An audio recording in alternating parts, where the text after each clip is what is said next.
ഇത് ചേമ്പിൻ താള അവിയലായാലോ? അല്ലെങ്കിൽ സമൂലം എന്നും പറയാം. ചേമ്പിലെ തണ്ടെടുത്ത് അതിന്റെ തൊലിയെല്ലാം കളഞ്ഞ് അവിയലിന്റെ പരുവത്തിൽ നമുക്ക് നീളത്തിൽ അരിഞ്ഞെടുക്കാം. ഇനി 2 ചേമ്പും നീളത്തിൽ അരിഞ്ഞ് അവിയലിന്റെ പരുവത്തിലാക്കിയെടുക്കാം. ഇനി ഒരു പാൻ വെച്ച് അതിലേക്ക് അരിഞ്ഞു വെച്ചിരിക്കുന്ന ചേമ്പും ചേമ്പിലെ തണ്ടും ചേർത്ത് വളരെ കുറച്ച് മാത്രം വെള്ളം ഒഴിച്ച് കുറച്ചുപ്പും കുറച്ച് മഞ്ഞൾപ്പൊടിയും കൂടെ ചേർത്ത് അടച്ചു വെക്കാം.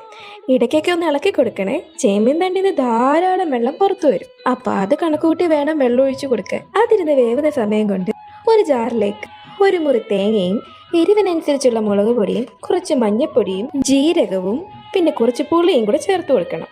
പുളി ചേർത്തത് കാണിച്ചിട്ടില്ല കേട്ടോ. ഇനി നന്നായി ചതച്ച് കൂട്ട് ചേർത്ത് കൊടുക്കുക. ഇനി എല്ലാം കൂടെ നന്നായി യോജിപ്പിച്ച് നമുക്ക് കുറച്ചു നേരം അടച്ചു വെക്കാം. ഇനി അതിലേക്ക് കുറച്ച് കരിവേപ്പിലയും വെളിച്ചെണ്ണയും ചേർത്ത് നന്നായി ഇളക്കി കഴിഞ്ഞാൽ ചേമ്പിൻ താള അവിയൽ റെഡിയായി. പിന്നെ പുളി കുറവുണ്ടെങ്കിൽ കുറച്ച് തൈര് ചേർത്താലും മതിയാവും കേട്ടോ. ഇതൊരു നാടൻ രുചിയാണ്. അപ്പൊ എല്ലാവരും ട്രൈ ചെയ്ത് നോക്കിയിട്ട് എങ്ങനെയുണ്ടെന്ന് പറയണം.